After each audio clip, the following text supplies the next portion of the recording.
With the bagpipes, some music for the play. That's how they showed their respect for Patty Murphy. That's how they showed their honor and their pride. They said it was a sin and shame, and they winked at one another. And every drink in the place was full the night Pat Murphy died.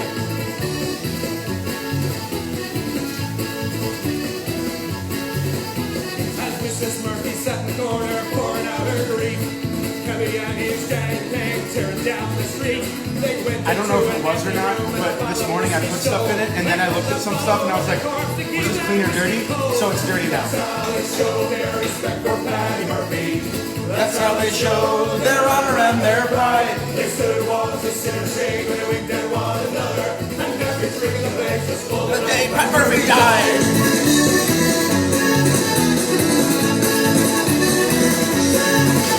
About 2 o'clock in the morning after emptying the show. Hello, everybody. Good morning. Well, I guess good afternoon now because it's 1. It's still the morning for me. How are you guys? I'm tired today.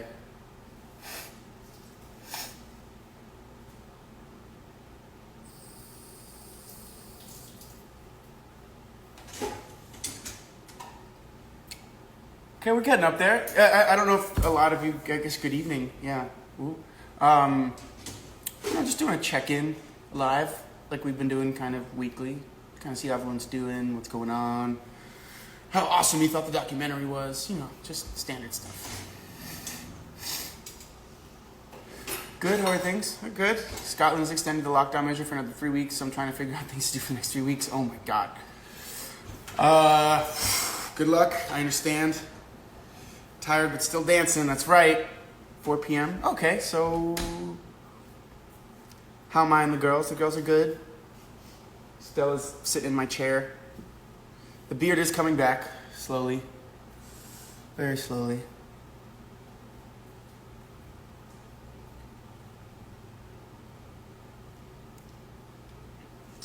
How many of you saw the doc? You loved, okay. Oh, thank you. Do I think Gallo will move to squad? I don't know. They haven't talked to me at all about that. I think Gallo has the skill set and mindset that squad would appreciate. But I also feel that Gallo really likes being under Casey. So we'll see. I haven't talked to anyone about it, though. That'd be cool. I'm so glad you guys enjoyed the documentary, though. Rita, thank you for buying it. Thank you, guys. I just want to check in because, I have my Instagram, and that's great and stuff. And while I appreciate all of the support I receive on my Instagram, oftentimes I feel like it's not focused or directed in the way that I intend. So that's why I like checking in with my Rosende Reads group, because I feel like we've been practicing analyzing art for 3 years now when we read books. So I was like, it'd be really cool to see what you guys specifically thought. Your comments, your questions, your concerns. I'm glad you enjoyed the red carpet. That was, it was kind of crazy because Vimeo stopped working. We had to do a bunch of stuff, but Tessa really made that come together, and I'm glad it worked.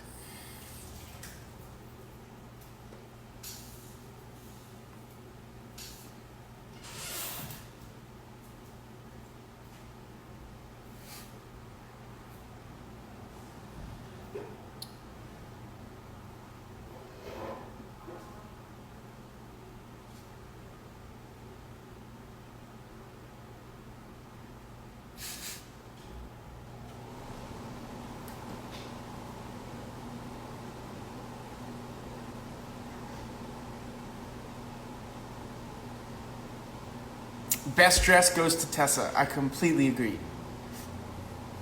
I don't know, Chicago looked really good. Tessa and I both agreed that Chicago did step up the carpet game. They're the ones that threw it into the next realm. And I think Tessa put the cherry on top. I agree.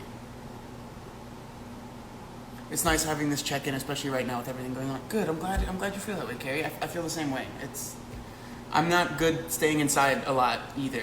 It doesn't feel good for me. So it's nice to have social groups.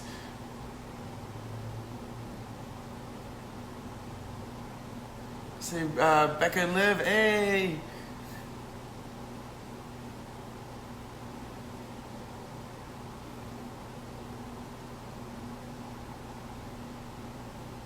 the next book this book club's going to read will be In Cold Blood. In Cold Blood.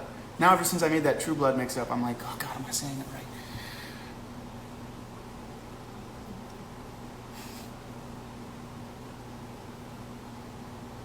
You know, we've kind of chilled on Fortnite now. I think we've played that course, not to mention we both are pretty much done with the Battle Pass, so we're waiting for the next one, which comes out in June. We played all day on May 4th, though. May the 4th, we played Fortnite all day. They had lightsabers. It was awesome. I was Kylo Ren, and that sometimes I got Kylo Ren's lightsaber, and I was wrecking people. So Fortnite's been going okay. Reading, I need to get back on. I'm really good when I'm busy, and when I have nothing to do, I can't get anything done. My manager says it's like a famous phrase: if you want to get something done, give it to a busy person, because they'll find time. Whereas if you give it to a person that has time, they won't make time. That's what I used in my student council interview in grade 11. Really? Yeah. You want to get something done? Give it to a busy person. Well, they said I was proud of it. So yeah, it's been weird. I'm trying to figure it out. I'm not working out the way I should. I'm getting out of shape.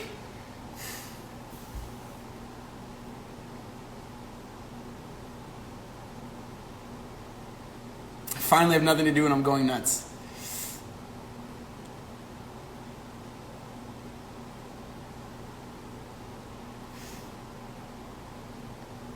I'm really, really glad you guys enjoyed the documentary, though.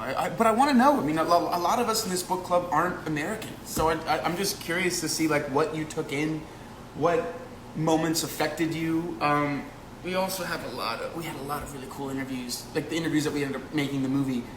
I thought they were all so insightful and just wonderful. And I actually have to text my friend Asher, who was in it.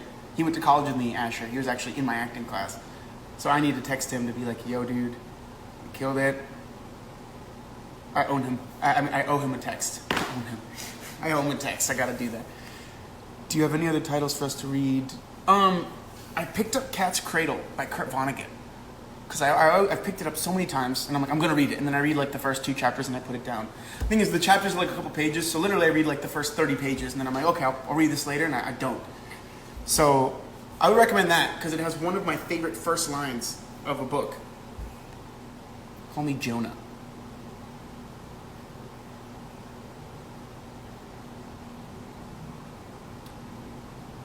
I'm on my way to start a book after the suggestion from you and Miranda. Oh my gosh, that book is crazy. Many Lives, Many Masters. It's amazing, amazing. I think you'll enjoy it.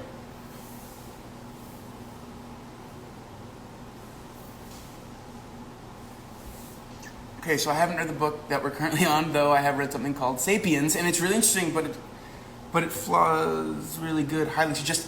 I have Sapiens in the library. It's been in the library for 7 months. And I look at it all the time, and I'm like, oh, I need to start that.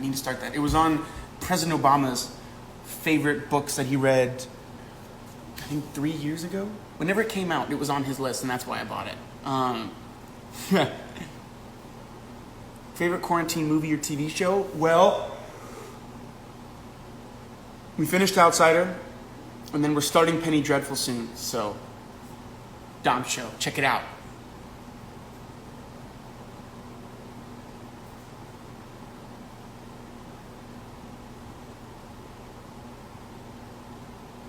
Oh my gosh, since the red carpet, a lot of people think Dom moved to Kent.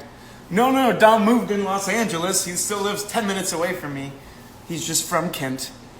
I didn't watch any Star Wars on Star Wars Day.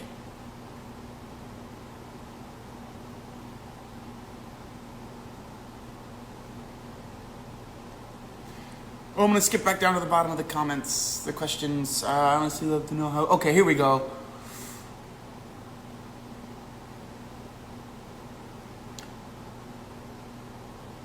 Okay, as a non-American, that really just proved a point I had in mind for so long. America's always represented like this super reachable dream, like the best life you'll ever get, but that's definitely just not that. America's just not cheerleaders and lockers in high school. We don't have that kind of stuff here, and there's definitely more behind it. Yes. We need to read the Library Bound Char together. Yes, we do. Yes, we do. That's probably going to be the first book for next year. So just everyone start buying that book. the library at Mount Char. I was always interested by American. Documentary opened my mind and eyes about a passionate perspective. Good. And yes, Kurt Vonnegut's probably my favorite writer. What? I ain't America, but for me, I walked away thinking we're all people. I know it sounds a bit stupid, but America, British, whatever, we're all people. For some reason that hit me. And that's one of the things I think Diego really wanted to touch on, is that every person has a reason for being the way they are. And once we get to understand that, we probably can move forward. I honestly love to know how different people from different states have the same mentality on doing something for their country, but they all do it in a different way. It's pretty cool. The past week has been tough for me. One of our local paramedics passed away due to the virus, and it was his funeral today. Oh man. And obviously no one could attend. A sad day in Camp Beltown, Scotland. Oh, I'm sorry to hear that. Not just that. Okay.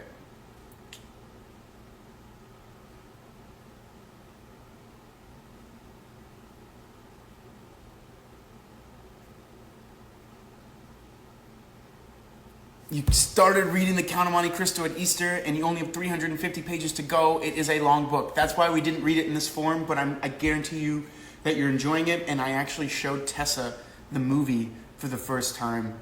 As you know, the movie's different from the book in a lot of ways. I didn't tell Tessa that yet.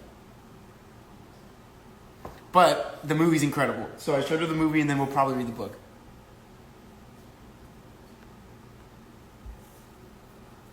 I love Zoe's interview, and the way she talked about what being patriotic meant to her was really interesting to listen.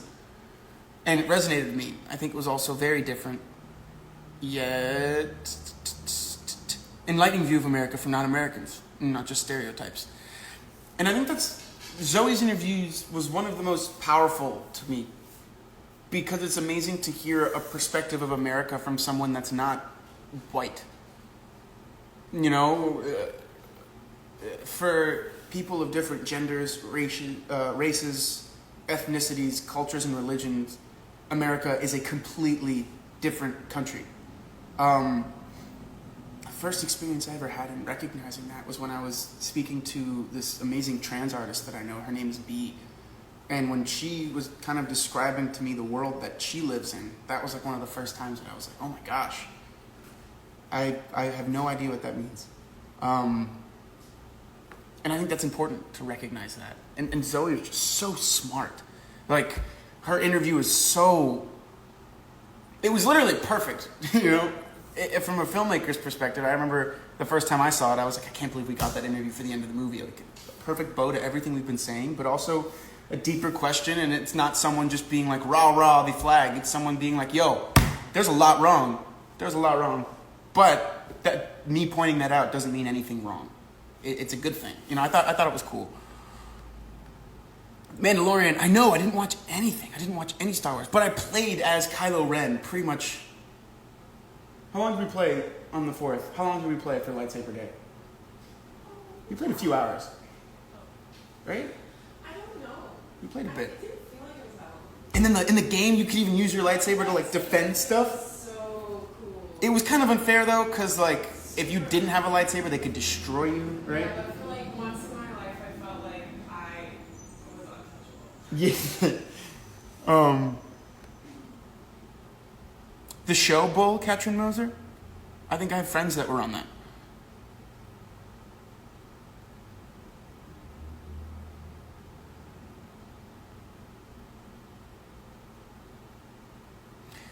Sophie, the boy in the striped pajamas. I haven't read it, but I watched the movie, and the movie's great. So I can only imagine that the book is heart-wrenching and amazing. All right. Tessa and I were watching this the other day. I know we read The Great Gatsby, and we thought it was amazing. If you want to read and see the original Great Gatsby, it's The Count of Monte Cristo. That's the original Great Gatsby. I found, watching it this time, I saw so many similarities, except Gatsby's different because it's told from the perspective of an outside friend, Nick Carraway, right? Who comes in, and it's Nick Carraway's, we don't know with whom he's speaking. That's why in the movie they made it that it's like a therapist or something. No, I guess, is it that we know he's speaking to a therapist? I don't know. This one is done from Count of Monte Cristo's perspective, right? Or Edmond Dantes' perspective, so it's pretty epic.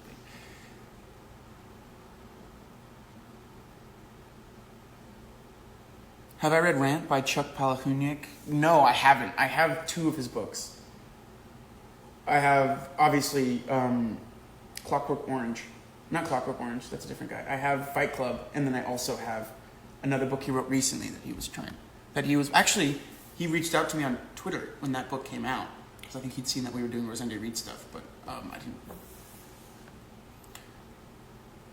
It's like Diego said in his interviews, trying to understand where a person is coming from before you judge them. I think we all end up judging people sometimes without even realizing it. Yeah, absolutely. I think it's part of humanity. Like,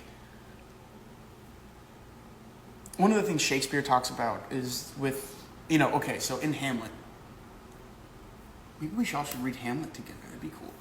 In Hamlet, Shakespeare has Hamlet give the speech to the players before he puts on the show for his uncle and mother, right? And it's kind of funny. Actually, I carry that around because it's really important. So in Hamlet's advice to the players, this is actually, there used to be the drama book shop in New York. I think it's still open, and they used to sell these at the front so you could have them. Anyway,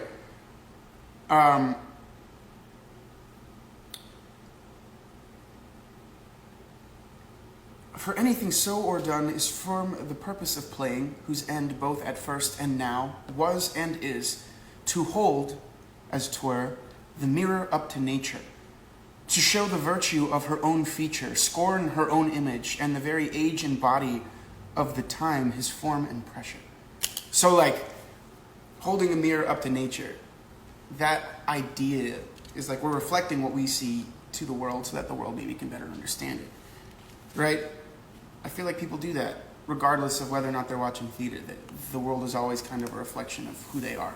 How they see it is always a reflection of, like, And that's interesting. And then, Brecht was like, okay, Hamlet, I get it. Mirror up to nature. I don't want to be a mirror. I want to be a hammer and chisel with my art, which I think is pretty cool. And I think art kind of falls in between being both.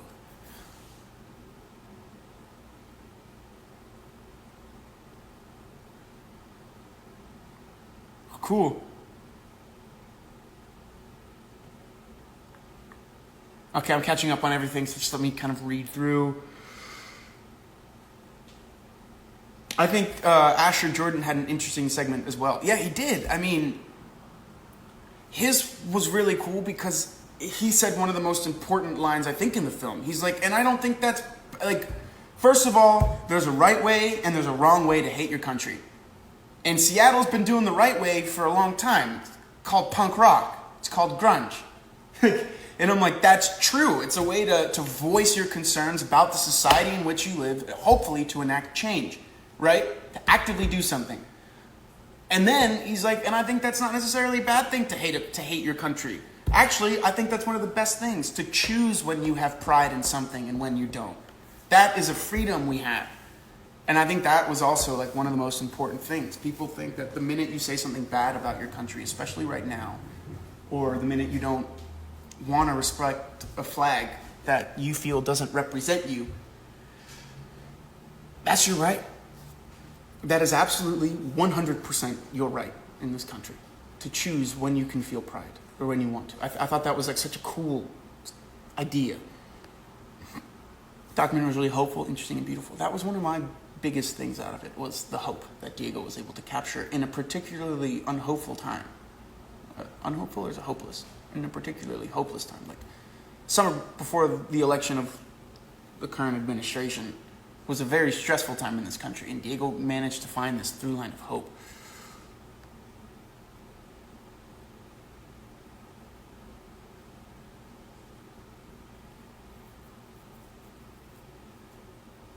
Oh, cool.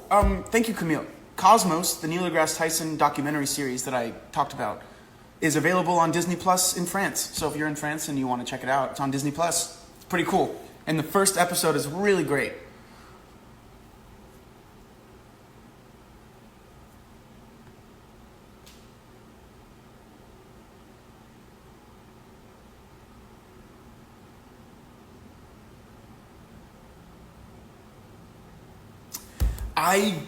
I have it on the PlayStation, and we just got it on the Switch, so that we could, if we had to do, that concert was going on or something. Oh my gosh, tomorrow is that concert. It's like Call of Duty, where the goal is to be the last person standing. And you do that by using weapons to defeat your opponents. Now, unlike Call of Duty and other first-person shooters, you have the ability to interact with your environment and take materials from trees, stones, houses, boats, anything that's pretty much there. And then you can use those materials to build walls and ramps and stuff to make safe if someone attacks you. So if you become attacked, you can use that. It's complicated in the beginning, but the more you play, the easier it gets naturally. Just like anything, the more you do it, the better you get. And it's pretty fun.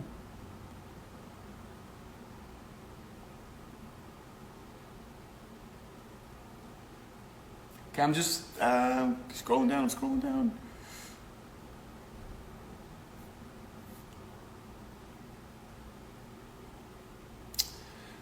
All of Gabriel Garcia Marquez's books take a long time to read. Currently reading Love in the Time of Cholera. Diego just read that, and he loved it. He literally called me about it.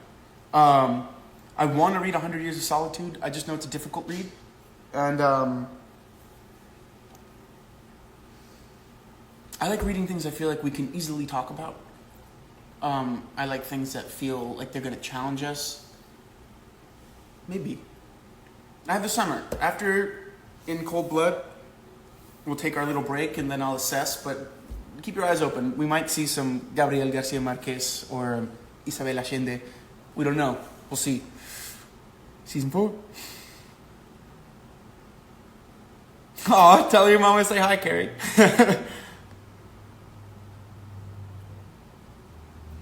Weird things are happening. It's magical realism. I really want to read magical realism. I know my mom speaks about it very fondly. Also, she's Colombian, so.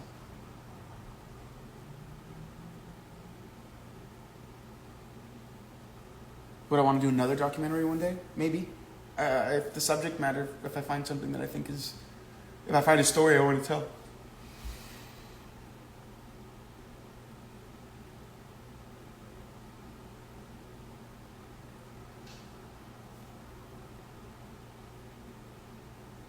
Oh my God! Really? I didn't say that. Yeah, you've got F. Scott Fitzgerald and Zelda Fitzgerald in there. You've got my favorite is Corey, who plays Hemingway. I love his performance. So self-effacing. It's unmanly. You want to be the best writer. Say you're the best writer, but not while I'm around. Unless you want to put the gloves on and fight about it. Love that line.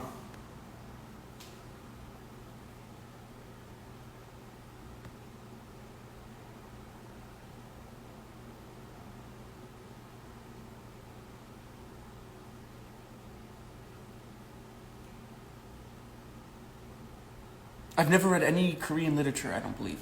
That's really fascinating.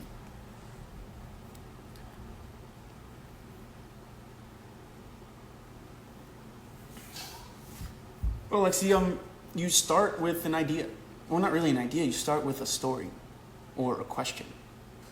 In Midnight in Paris, Owen Wilson goes to a famous filmmaker and says, "Yeah, I got an idea for you. What about these 4 people are in a room and they can't leave?" And the guy's like, "Well, why can't they leave the room?" He goes, "I don't know. Isn't that interesting?" He's like, "But why can't they leave the room?" He goes, "I think it's just a cool idea." He's like, "But you didn't answer. Why can't they leave the room?" And Owen Wilson's like, "I don't know. Think about it." And he walks away. And then that filmmaker eventually makes a very famous film about 4 people that can't leave a room. And it's funny because in the exploration of that question, he found a story that he wanted to tell, or he wanted to explore that question in that form. So I think that might be part of it. I don't know.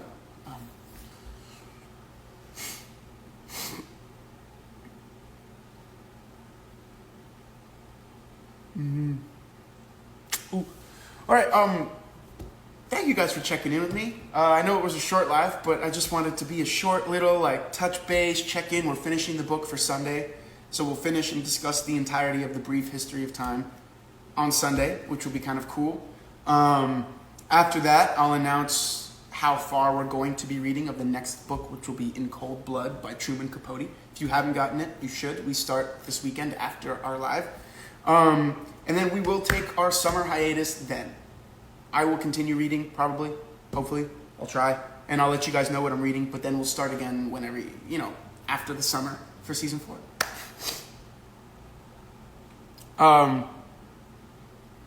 So I will see all of you on Sunday. Thank you for this little check-in. It was lovely. So keep reading, keep exploring, keep learning, keep questioning things, and keep being positive forces of change in your communities. As you probably know right now, those moments of connections are very, very important. So continue. And who's getting wine for the live discussing Hawking's book? Since we're going to do it probably in midday, I think I'll have a mimosa. No wine for me. All right. I'll see you guys soon. Enjoy the rest of your week. And see you Sunday. Happy reading.